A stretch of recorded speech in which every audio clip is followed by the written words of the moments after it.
Hello, welcome to the very first episode of Pour It with Pam. Yes.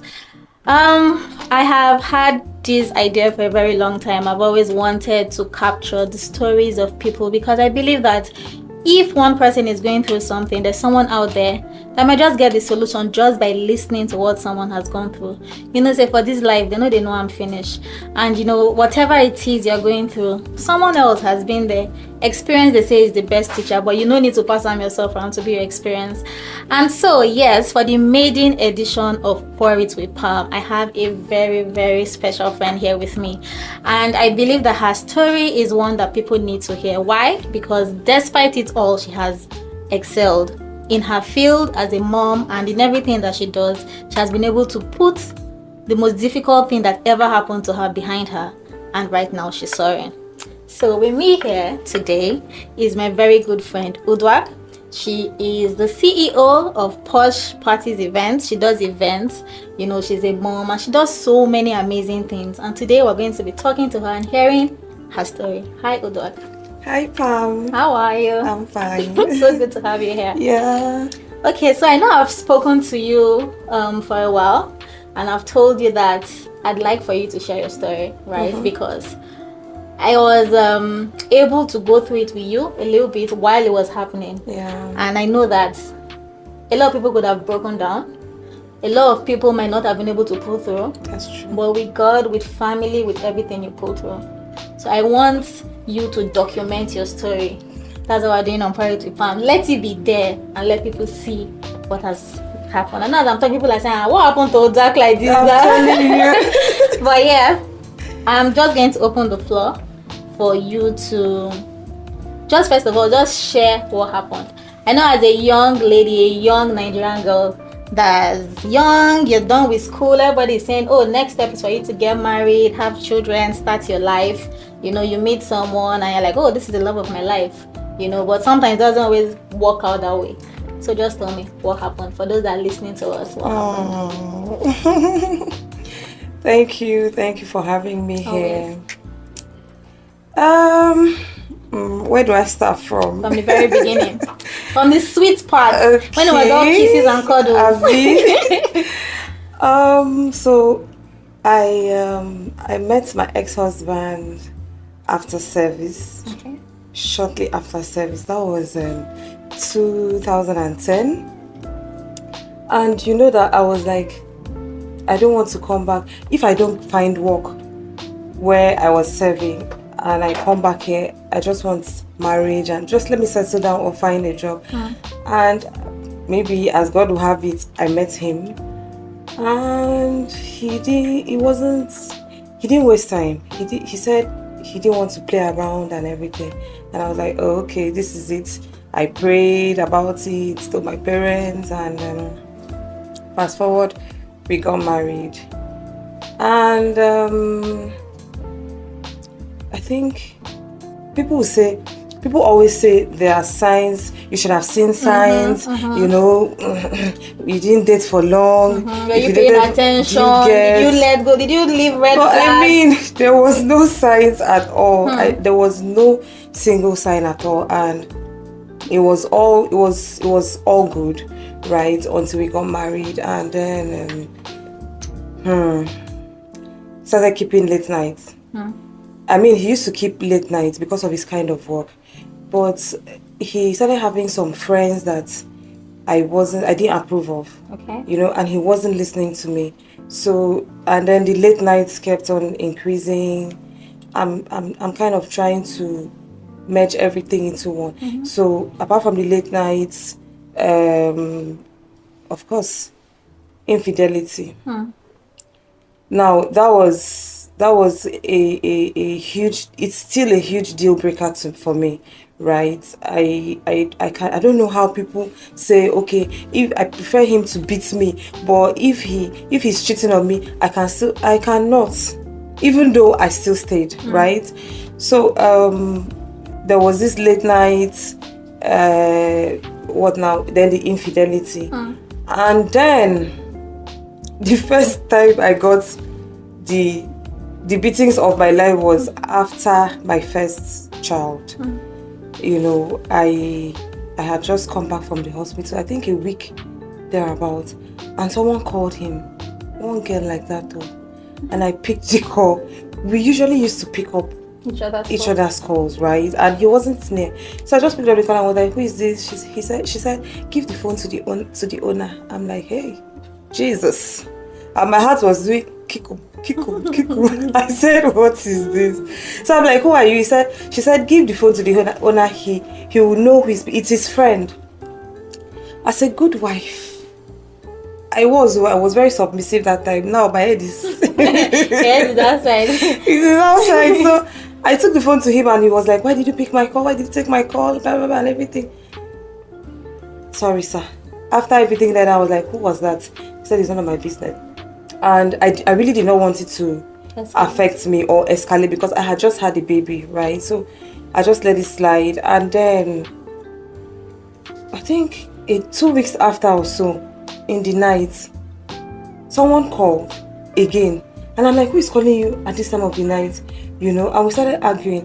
And funny enough, my mom was around. Because Omugo, she was there to help out. She wasn't there when I had the baby, but she came back. Okay. And then she, arguments and all of that. And he raised his hand. I was in shock at the same time. I was arguing like, "You will kill me this night." And my mom just came out and was like, do you realize the fact that she just put to bed, like her body is still, adjusting? And he just got angry and walked out of the house. That was the first episode. And I was like, "I'm not staying in this house again. Why should he beat me?" My mom was like, "Just relax. What happened?" And all, after that, he just apologized. And she never told my dad. Like, my mom did not tell my dad. We just had a talk.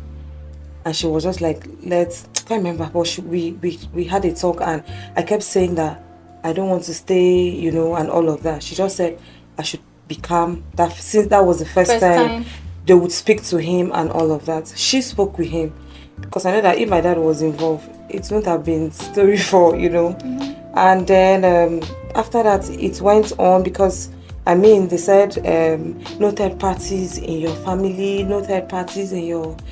I'm like, okay, I can't tell my parents anything that happened because if I tell them, they're not going to see him in the way they see him before. Yeah, you might be able to forgive, but they won't be able to. That he's going to lose that. I know my parent. He's going to lose that respect and all.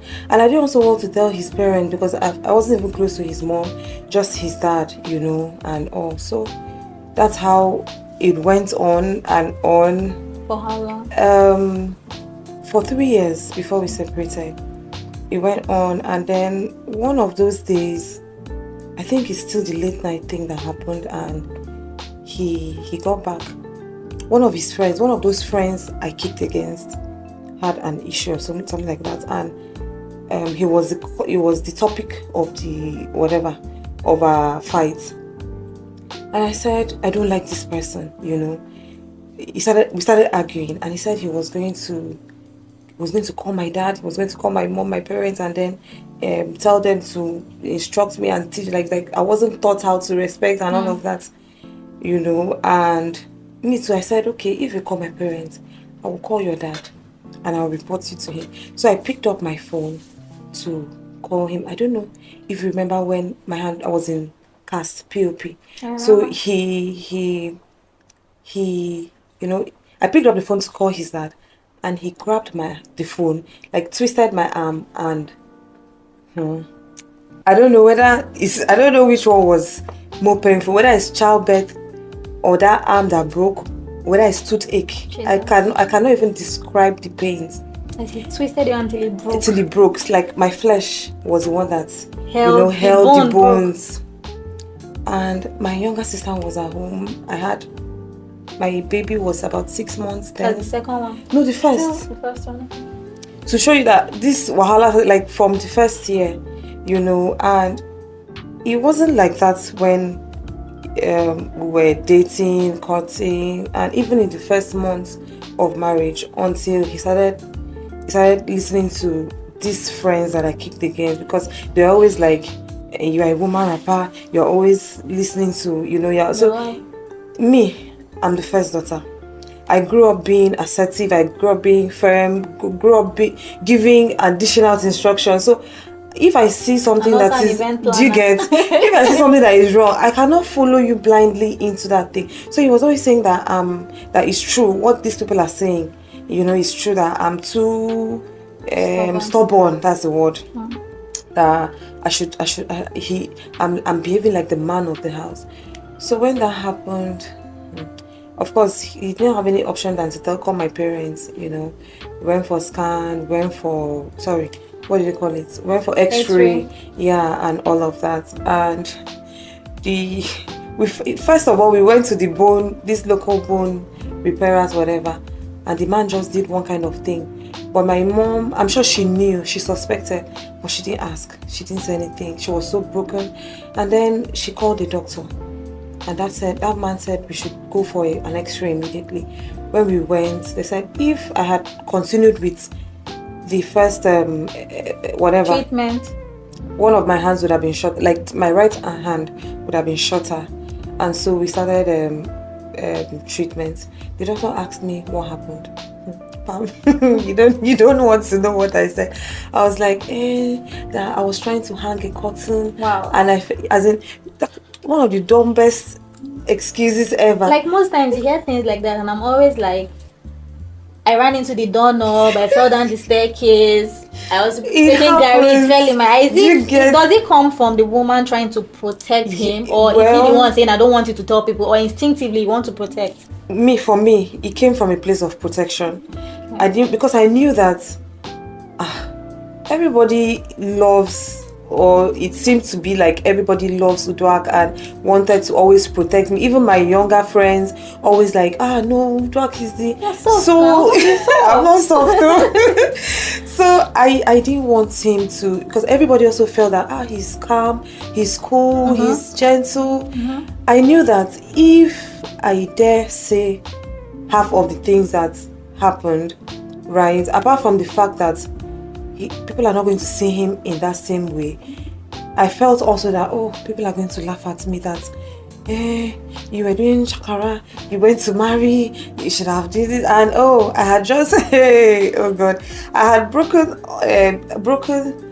what's the word now, broken off a relationship, like a 5 year. Serious. Do you get? That was my first boyfriend, and so everyone thought you were going to settle down with that one. So like I'm now leaving that one who I said was a cheat to this one that is a cheat and a wife beater. I mean, Uduak.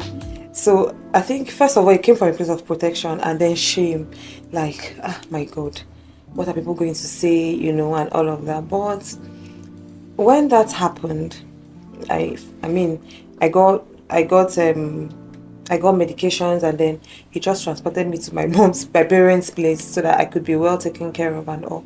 Then I got healed, got back home, and the problems, I don't know whether I escalated.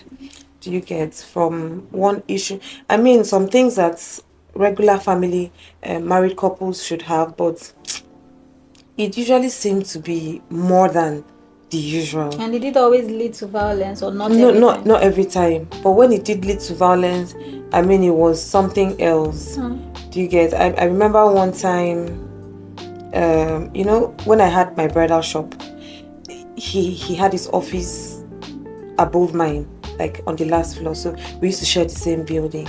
And because I know, you know, I've added weight now. Yeah, right. So because that time when people see me, they're like, this small girl, this small girl, this small girl. So now? I'll slap you. This small girl, you know, they're like, she's so fortunate to get married to this guy. And I'm like, it's like, you people know that he's even the lucky one. I mean, what are you saying? You get? And those things used to anger him.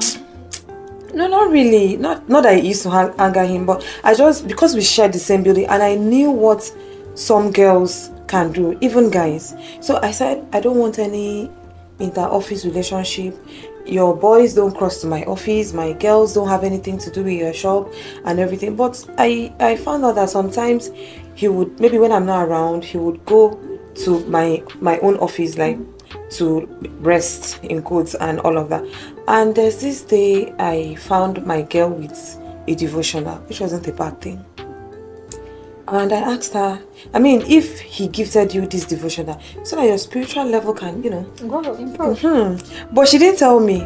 And we had a small talk, which I thought would introduce her to, ginger her to talking to me, but she still did not. So as I was asking her that, oh, so you even read this devotional and all? Yes, ma. So how, what's up? So as I was talking, I was just opening the book and I saw her name from my husband, and I'm like, Auntie, so he's even the one that gifted you the book, and you didn't even say anything. Honestly, at that time, I think, yes, I was not, because a lot of people used to say, Uduak, you're very naive. I used to say no, but now I'm like, because I really did not have anything in mind against her, just courtesy. It was later on that I found that maybe I was very stupid. Naive is not the word; it's stupidity. Why Do you feel get? that? Because I felt like they were hiding things, like they were doing things under my nose, and I didn't know. Yes, I didn't suspect. I didn't see anything. I didn't see anything coming. When I trust to infinity.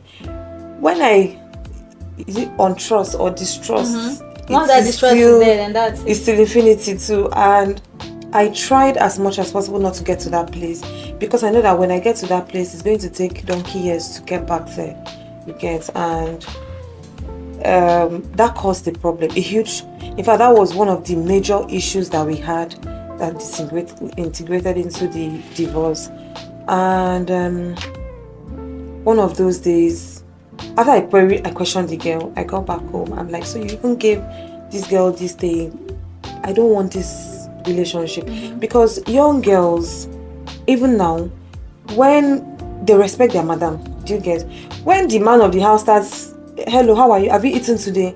Even if it was something innocently done, they start to feel that, oh, he's showing more concern, more love, in quotes, to them than their madam. And this is business, this is office, not even the girl in the house. And I questioned him, and he was like, it was nothing, and it ended there, only for one Sunday. Usually we have family lunch, he called my parents or his parents after service, and he was like, can they come for lunch? My dad couldn't make it, so my mom came. And he said, Mommy, I want to report it back to you. You wouldn't think that would escalate into something terrible. And my mom was like, what happened? And he told her the story. The story of what? Of the devotional? No, yes, of the devotional. And there's something he said, I can't remember. But I was like, that's not true. And he said, it's true. I said, that's not true. That's not true, and it's true. Got into something, And he came in front of my mom. He came and, he like pushed me that. He came and pushed me that. Why would I say that what he's saying is not true? And my mom thought it was fame tricks. So I got really upset. At that time, I had my second child. He was barely, maybe a few months, maybe 8 months or thereabout. And I'm like, you don't even have, like in my mind, you don't even have the fear of God that your mother-in-law is here and you could push me. That's right in front of your mom. In her very presence. And we were living in shelter at that time, where lots of houses were not built yet. So it was so my mom was very, very scared that if anything happens, God, I beg. That's how after pushing me, I was very mad. I was like, okay, I have what do they call it? I have moral support behind me. Whatever will happen today will happen. Do you get, like, okay, can't touch me because my mom is there. I mean, it wasn't I made a mistake because I was angry and I was like, two people will go to heaven today, and he took my second son, he flung him, like, when I say flung, he flung him to one corner. That's the one that was about 7 months. Yes, he flung him to one corner. My mom said, should she call a pastor? Should she call friends? Should she call family? And then he started punching me. In all the punching, I was making mouth to that. This one, you must be very. I was angry, and then he now went to get a machete. That was I don't know, but I wasn't afraid. Like, I wasn't scared that maybe I was going to die or he was going to kill me or anything. I just knew that if this machete gets to me, just know that my mom is there now. You will kill her too. Maybe kill the children. If the machete gets to my mom, just know that you yourself, you will not be alive. So my mom just walked in, between us and was like, just kill me. I've finished my course on earth, but you cannot kill my daughter. It broke me, but anytime I talk about it, I feel like maybe I've gone past it. But just thinking about that memory now, like I'm like, what if he actually raised that machete? What would have happened? Do you get? And so when my mom said that, he brought his hand down and just went out. Okay, my security guy was around, so he came and was doing his own drama. Oh God, this, oh God, that. Carried him out, he locked himself in another room. That's how my mom called all the pastors in the world, all the family members in the world, and they came, they talked, they spoke. Again, I should have left the house that day, but I knew in my heart that if I leave the house that day, that's the end. There's nothing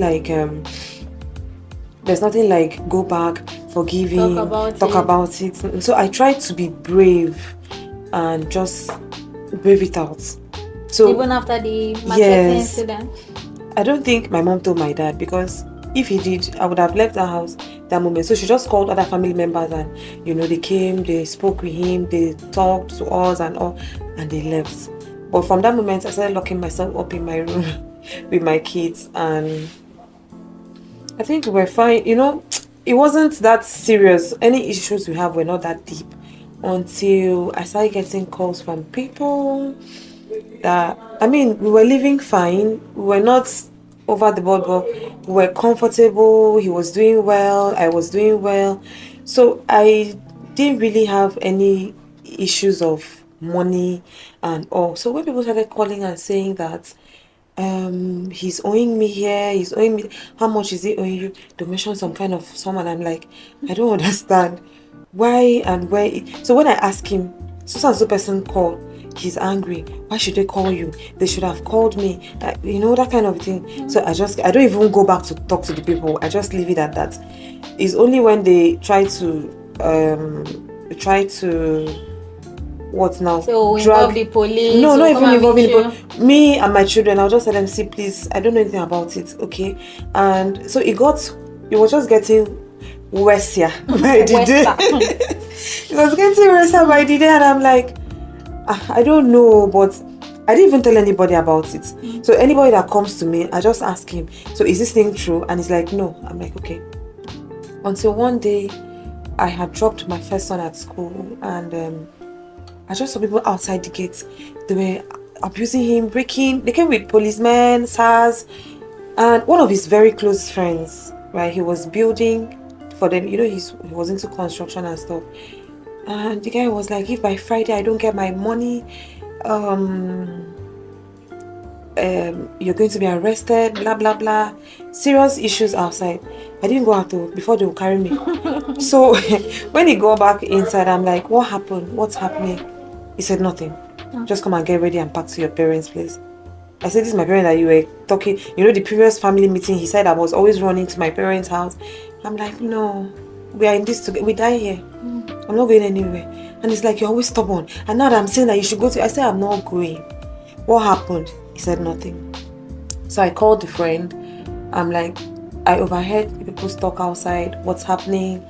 He's like, he's your husband. He should be able to talk to you. I said, he's not talking to me. Let me know what's up.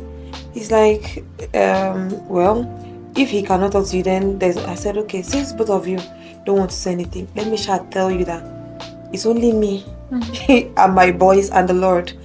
In case you feel that I know anybody in this state or in the nation, I don't know. It's only me and my kids and God.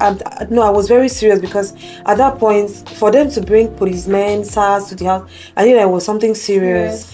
And he wasn't telling me anything. Maybe I would have found help or something. So I told the guy, and the guy said that no, that I should chill, that I'm not involved. So he won't bring whatever it is to me, that since they'll just focus on him. After that call, he came back and he was like, so you've given them the go ahead to arrest me. I said, go ahead. How? What is happening? What is going on? He didn't tell me. So me, I knew that I had to start fighting for my life and for my kids and my future. You know, where we lived there in South Africa, a lot of people thought it was our house, but it was rented. So I said, okay, let me start looking for who would rent the house so that we can take the remaining months and get a smaller apartment.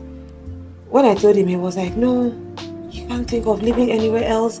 You can't think of, I'm like, what kind of wahala is this? I sure went ahead and then put the house up for rent, you know, even when our things were there. To try to get some money. Yeah, he now reported me to a pastor then. No, a pastor's wife. And that's one of the things too that really, really broke me. And I was like, so what if I didn't have parents? And I'm doing all religion, all, you know, is this how they would have abandoned me, you know?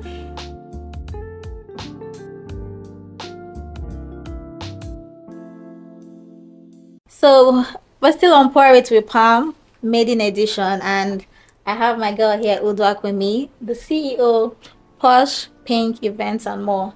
And she has, you know, been very vulnerable, telling us the story of how the love that started and led to marriage became something that involved machetes and blows. And it's been pretty emotional. I think at that point we need to take a sip.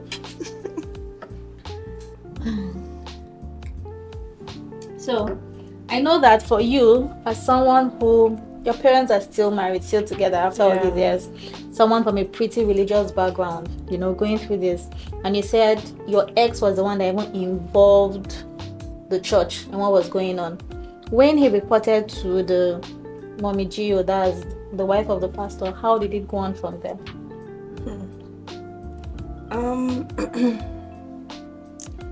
It felt like, in fact, at that moment, I thank God that I had my mom, especially because since it was a woman thing, he went to the woman. I was very grateful to God that my mom is still alive. She, you know, she was available because she called and said what my husband had told her. Right, that I was there's a word she used. I can't remember the word, but it was very hurting, you know, and that I was very unreasonable and all that. Why would I want to move out of the house? And I tried to explain to her that we're having financial issues. I needed a place that was cheaper to get more affordable. We were young. We can still find our foot. Do you get? And he wasn't listening. And she was like, no, I'm very, very unreasonable. I should submit to him and everything. And I said, I don't think, okay, it was not at that point. It was later on, you know, because after the first time my family came, after the whole machete thing and my family came and all, I didn't leave. And then before then, we had a fight.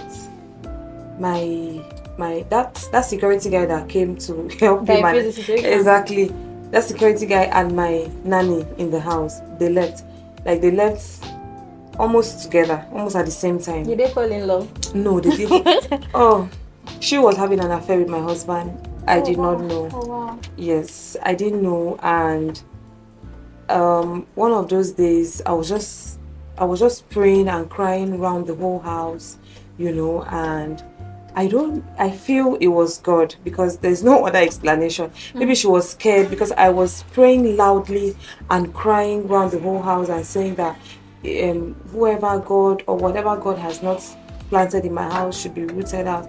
And the next day she comes to me and says, Mommy, has my mother called you? I say, why? No, she hasn't called me. That her father said she has to come back home immediately. My mom wasn't in the country and I just called her and was like, Mommy, see what is happening. My mom spoke with her. Is anything wrong? She said no, that her dad just sent for her immediately. She has to go home. I said, okay, no problem.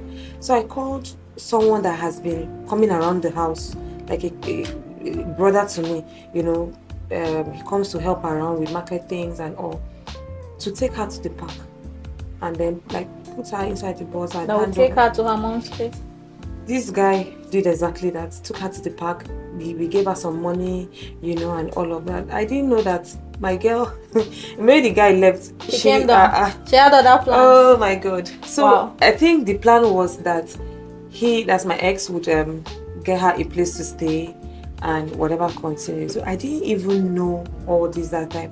All I kept saying was, thank God that I wasn't poisoned, I wasn't killed. Because she was in my the children house were with you. not. I mean, my children were not harmed or anything. Because one of those days when I think her family member came also to the house, they were just looking around the house and like, I'm lucky, I'm lucky to live in. I mean, they all used to think that I'm a small girl, so I was just lucky to marry a rich guy, that kind of a thing. My girl left, so someone else told me they found her. I said it's not possible. Okay, let me go back. So when I spoke to the pastor's wife, she was like, okay, so when she called me and was raking that I'm stubborn, I'm not submissive and everything, and I had to ask her that. I'm sure he didn't tell her the complete story that, okay, apart from these issues, when he said I'm unsubmissive and I'm not submissive and all, did he tell you that he has brought out a machete to kill me before and everything, and I'm still here? And she's like, and I quote, Uduak, I can show you other women in this church that have passed through worse situations and they're still in their husbands' houses. I mean, as in, I was... You need it. I don't want, please. You need it because it's crazy. That the person is supposed to be like a mother figure. When I say I thank God that my mom was alive and she's still here, I'm not even joking. I'm not capping like our agencies. And I mean, for a minute or two, I was quiet. She's after that she kept on, talking, and then she ended the call. Okay, it was on the phone. Yes, it was on the phone. Okay. Yeah, she called. It was on the phone, and I just, because I was standing outside when I don't know where I was going, but I was outside when I took that call. I just walked back inside the house, went to my room, and I started crying. I cried. I mean, I cried because I know that if I called my mom, she will march. She won't even wait. She will not do call. She will march straight to the church. So I didn't call anybody. I called my friend outside the country, and she was like, I should calm down. I should calm down. I should calm down, and she just calmed me down and everything. I didn't say anything. After that, I just started putting up posts that if you need a 3-bedroom flat, blah blah blah and everything. And then when shortly after that my prayer, those my people left the house, the nanny and the security guy. And so I was in the kitchen doing the dishes, and he comes into the kitchen and he's like, if you had your people now, maybe you would have been resting, but because of your characters, you have sent them away. Honestly, I was too tired for any issues, or like I was drained. See, that period, my baby was still young, so I still had baby whatever fat. What do they call that? Baby fat. You're from pregnancy, your body changes. But I was lean. I mean, people were asking my mom that what's wrong with Uduak. She said that period we had just come back from my grandpa's burial, and she followed us. Like, we traveled to Lagos. She came with us and everything, and we got back home. I was getting leaner. My girl was getting, chubbier. She was fresh and all. Living in the same house. Oh, Jesus. So he's like, you see how you're suffering, so you're stressing yourself because of your character, those people have. And I just turned to him. I'm like, if I didn't even turn to him, I just knelt down in the kitchen. I said, God, maybe you have seen me. If those children left because of me, be the judge. If they did not leave because of me, please sit and judge it. He got so upset that what kind of prayer is that? What kind of rubbish is that?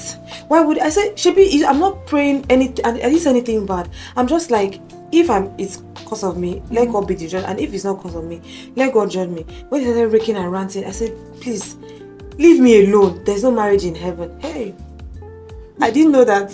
I have pressed the button.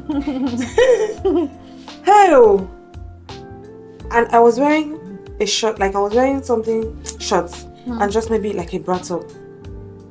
He just started pouncing on me that, oh, really? There's no marriage in heaven. You are leaving this house today. He dragged me from the kitchen to the room. When I was actually, leave me alone. He said, you're strong, Abi, you're proving stubborn. He went to my wardrobe, threw things, out. It was just me and my boys. I was like, I don't even know, as in, I didn't know whether to cry, whether to shout, whether to call, because I didn't even think it was going to escalate or go far.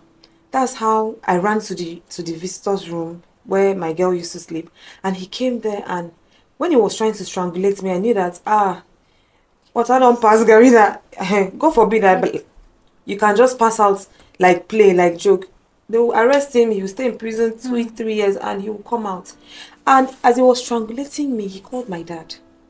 On the phone? Yes. He called my dad and put him on speaker and said, if you don't come right now and pick your daughter, I will kill her and I'm ready to go to prison. You see, I was living in South Africa. My parents are in a back road housing, federal housing, a back road. See, they drove like, I don't know whether my father was, he just told my mom was in the house.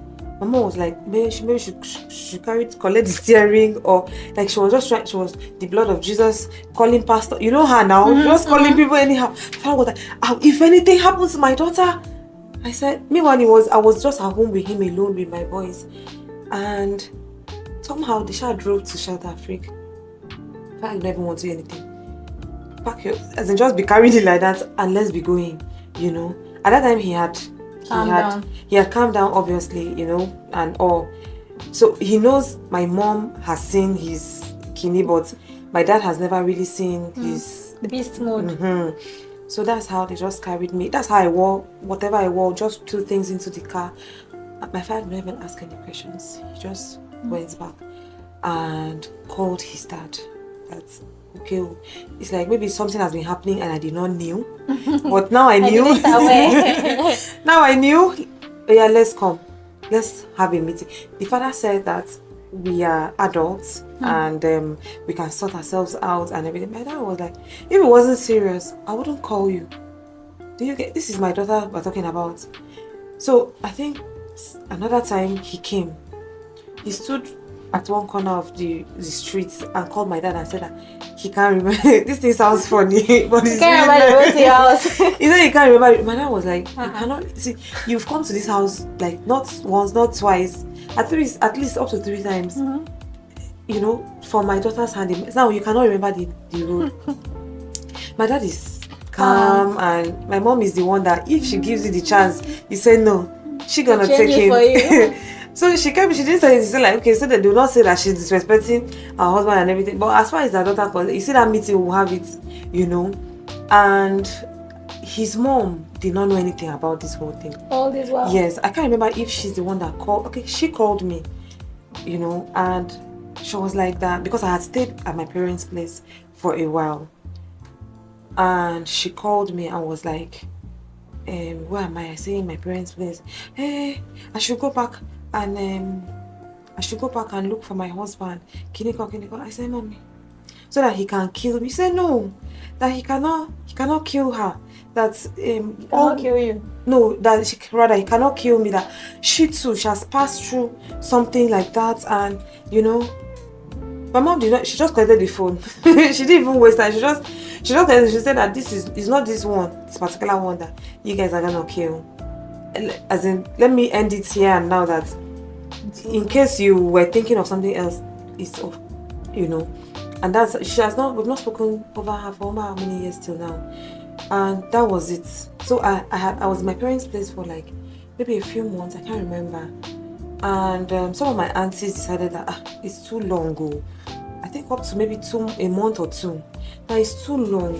Uduak should let's find a way to make them go back and everything. And after hearing all that had happened, or they were not private to all these things that's when my mom did not talk. All the times he laid his hand on me in her presence, she didn't tell anybody, but it was becoming heavy for her, and she confided in 2 friends who he knows very well. And he in fact, it was not even funny.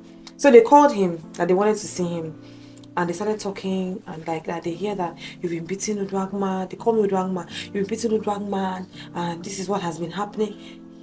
This is my mom was there, but she didn't say anything. It was just these two women, and it's like, no, that's not true. I've never beaten her. The only time I even laid my hands on her was the day I just dragged her. That's the day he said that since I said there's no marriage in heaven, you know, and they're like, you just dragged her. Is she like a bag of rice or a bag of wine that you're dragging her, you know, and you're still saying that? So he kept arguing. So my mom said, that's not true. I'm sitting here and I am alive. You know what he did? He was like, tell the truth. That to my mom. Like in front of these two elderly women, he was like, one was a pastor. In fact, both of them are pastors. Tell the truth, mommy, you are a liar. You are lying. I said you should tell the truth. So as he was talking, my mom just gave him like this. Like you like from, you know, he was not crying, he now called the pastor's wife.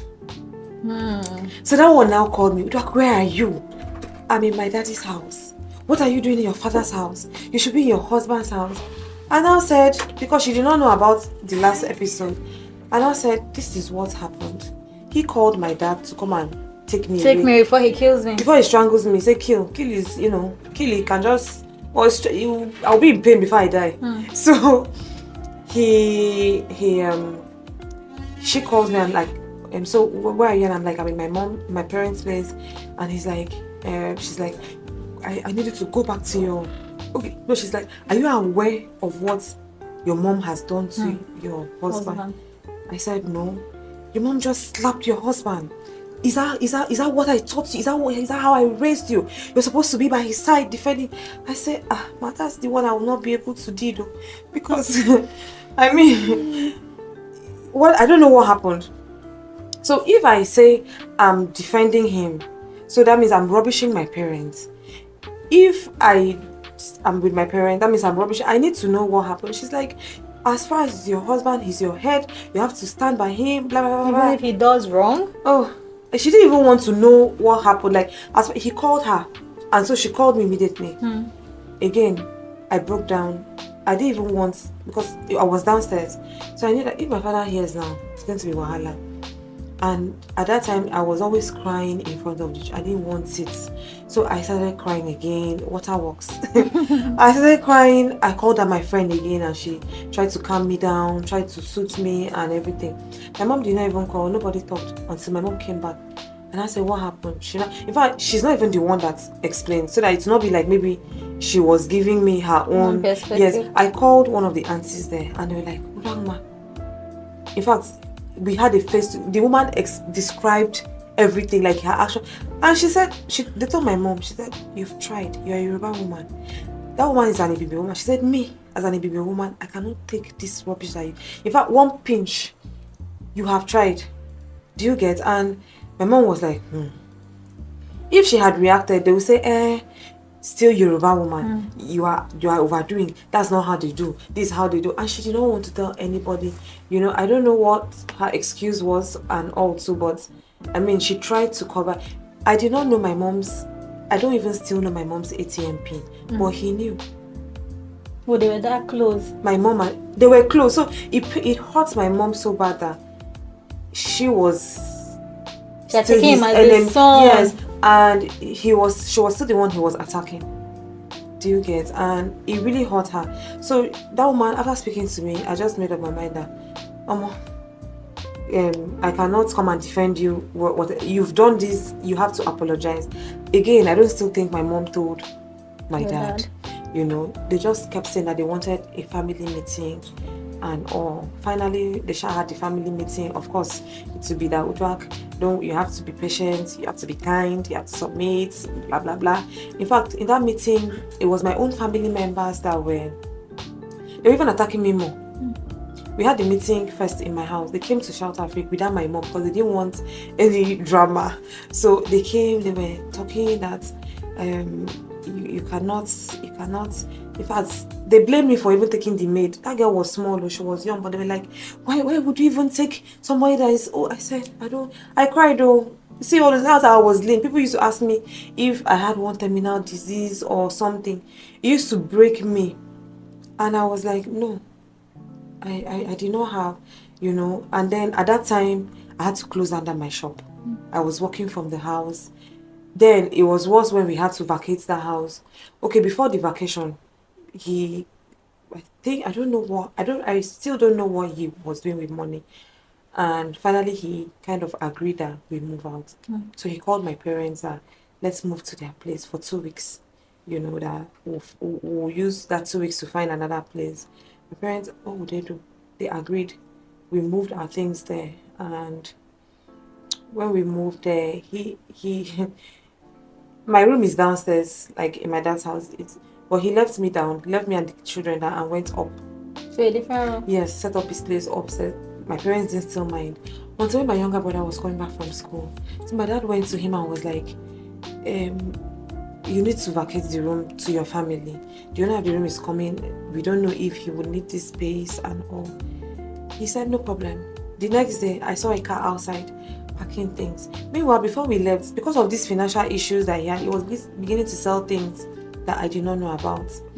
He sold things. You just come, you not see AC again. You come, you not see TV. You come, you not see Gigi. Where Gigi's is also. where is it? It's none of my business. So, but I didn't really want anything to disturb me. I just wanted to focus on myself and the kids. Do you get? And so I saw the car next day outside. I'm like, where are you going? He said he's going to his friend's place. Now, before that day, maybe we got to my parents' place, we've been looking for places. You go here, he said he doesn't like this place. You go here, because I didn't want anything shelter or anything this side, so that you're not gonna kill me for my parents and my children. I wanted to be close. Yes, to where I wanted they a place in town.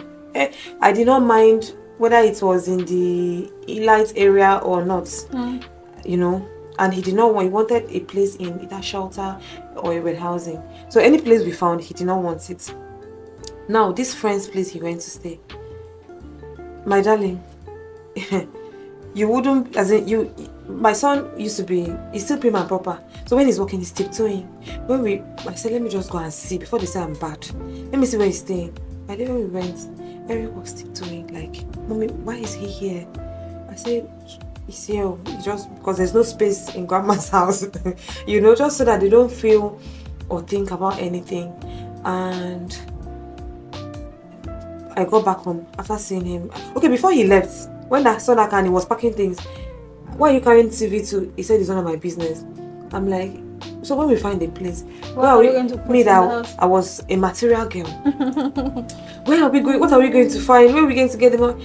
He didn't even talk to me. He went upstairs, went to go and call my dad. Like, if my dad does not take me out of his presence, he's going to destroy me. That's the word he used. He said I would destroy her.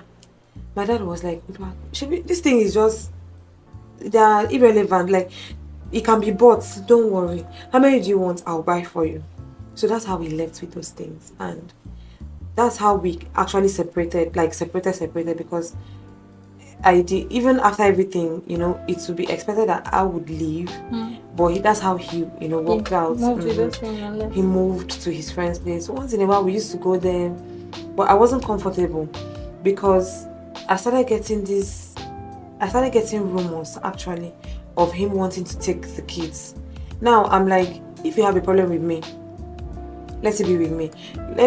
These children, they don't have any they didn't come to this world to suffer. They don't have any problem with. So I will not be alive and my children are suffering because parents are, suffering.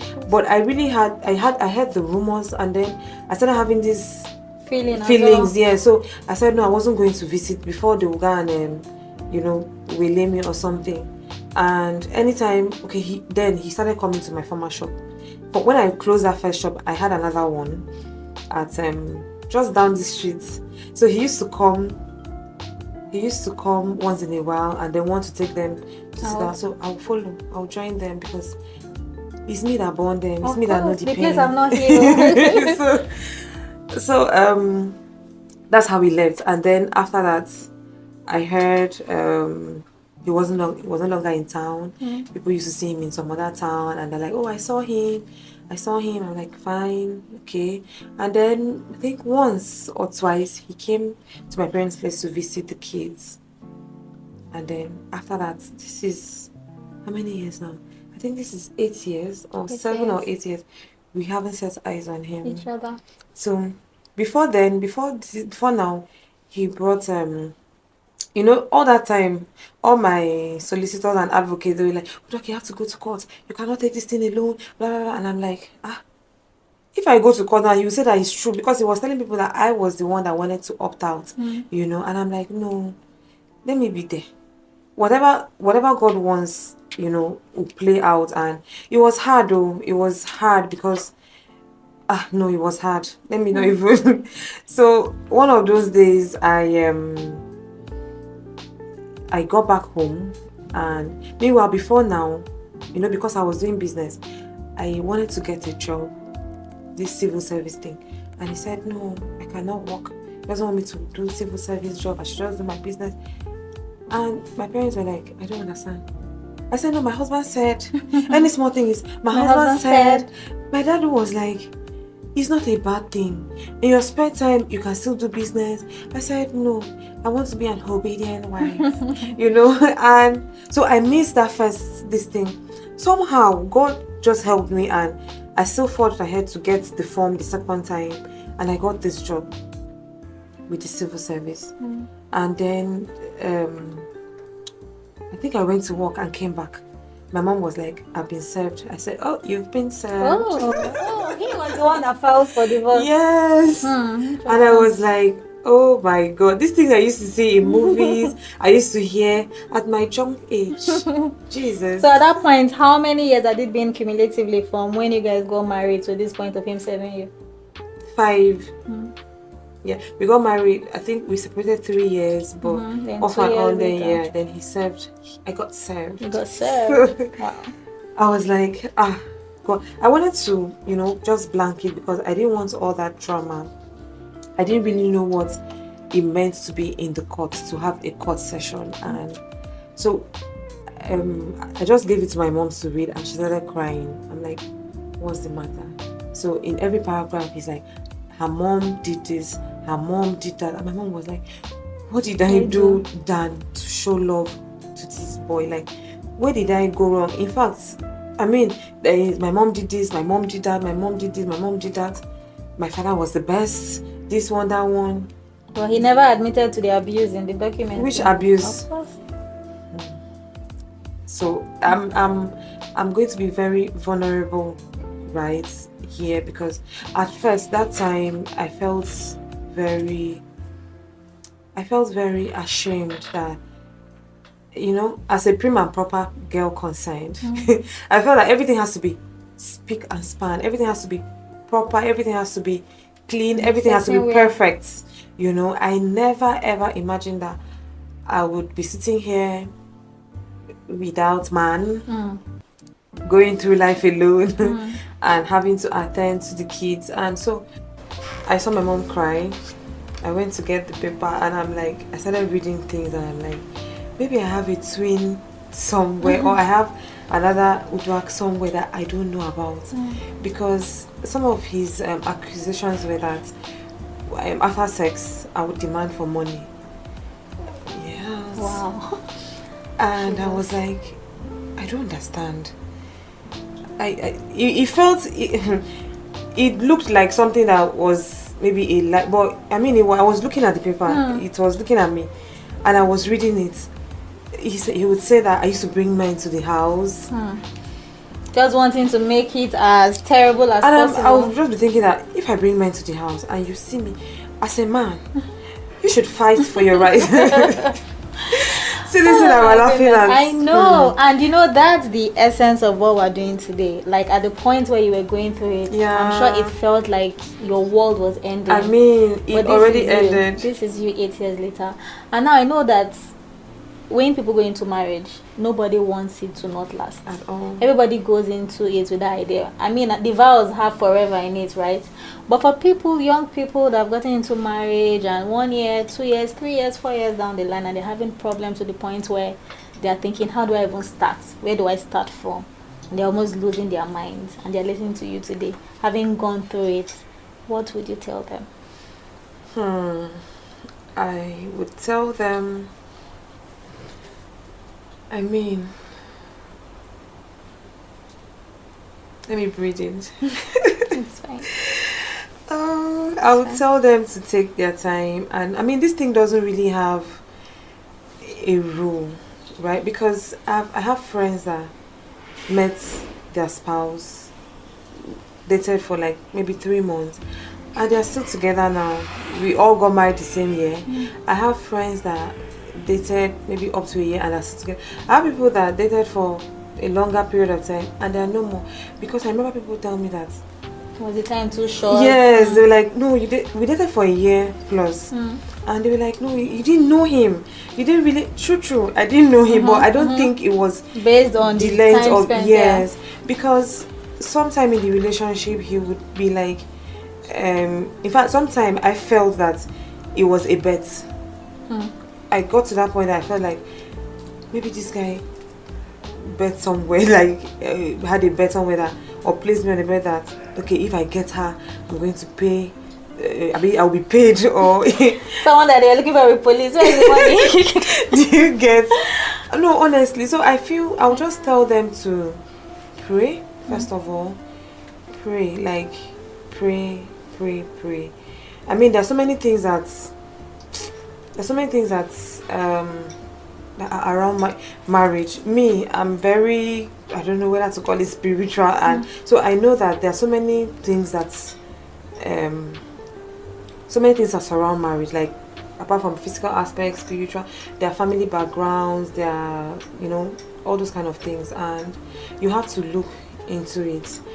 What kind of family are you from? What kind of family is that person from? What kind of family values does that person have? Because this thing is two people involved. It takes two to tango. Sure. Right? You cannot do something. I had people that say no, and that woman, that my personal wife, was among those people that you as the woman, you're supposed to build the house. So he used to say it that it's my place. It's my place to build the house. So you don't have you can't be you can't be real, because if you are hot and you say it means you are complaining, you are being stubborn. And then you sometimes we have issues, and I'm like, maybe he was busy and he comes back in the evening after resting. I'm like, okay, please, can we talk? I'm tired. Okay, in the morning, can we talk before I'm rushing out. So where do you have no conversation? No. I used to think that we were friends. I don't like confrontations, but I learned to, like, sometimes you might not like the confrontation, but it will come to you. You have to trash it. If not, you still meet it in future. He never liked confrontations at all, so he tried every possible best to ignore it, and it's built up to where it got to that point where it's like exploded. Yes. So I would say, we first of all, apart from praying, which is very important, essential, look at the families, both families. Where is he coming from? Where are you? What kind of family values does he possess? Because like this red flag thing, when people say he had a red flag, I said no. You see, when we were dating, even into the first years of our marriage, if they say lick this floor for Uduak, he would lick the floor for. I mean, we'll have a fight, and he's like buying the whole world. Oh, I don't want you upset. I don't want you this. I don't want you that. And I felt he loved me that much, because even when we got married, before we got married, after our marriage classes in that my former church, my parents were like, no, both of you attend here, yes, but I mean, as an honor, respect to your parents, you have to get married in our church. So we finished marriage classes there. Now started another one in my parents' church, and along the way I got pregnant. And in fact, that's the story for another day. I got pregnant, and of course I was scared. I was like, hey, I've disappointed the whole world, this, that. When he met my parents, my mom was like, are you sure? It is yours? Okay. You are sure? She don't go anywhere? He said yes. And at that time, I think they had already given him, because we were already close to getting the dates from the other church. And so he had gotten the list already, and my mom was like, are you sure you would want to continue and stuff? It not look like, oh, you were trapped. He said no, that I mean, we had already gone far before now.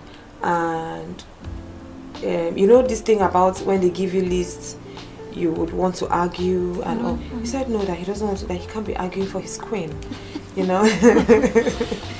He can't. So I really felt that I was loved, and I felt that he was genuine. It was genuine in the beginning, yes, but along the way, you see this thing of friendships, friends. Be careful of the kind of friends you keep, because I remember the friends you were among them, and I remember the friends that I had during that time. Not one single friend said, you know, kill him, let's go and kill him, let's go and do this. I mean, everybody were, oh, I don't like what you've gone through, but everybody was trying to just protect me. Nobody wanted to, what's the word now? Nobody wanted to, is it revolt? No. To to get back at him, revenge or something. Revenge, yes. Nobody wanted to revenge. Nobody wanted. They just wanted my peace, Your my safety. sanity, my safety.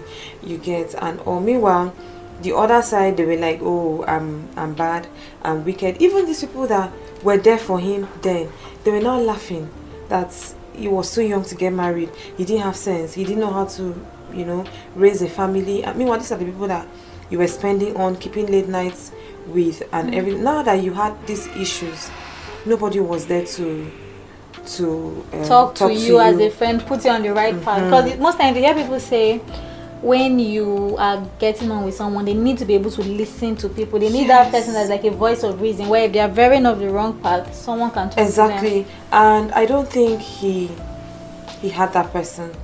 The person I thought he had did not have any hold on him. Yes, because I mean, if you have someone, just one person that you respect, that person will talk to you and you'll be like, oh, okay, let me retrace my steps. Even if you are proud, you'll just be like, because of this person, let me just subpedal, let me listen and all. But that wasn't the case.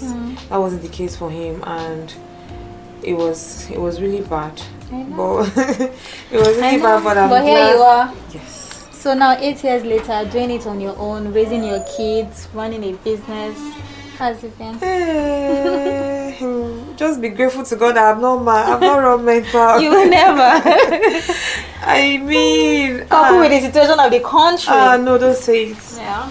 So, you know, I started with event planning. And then, because when I got that store, I was like, it can't just be empty. So I included the bridals and everything.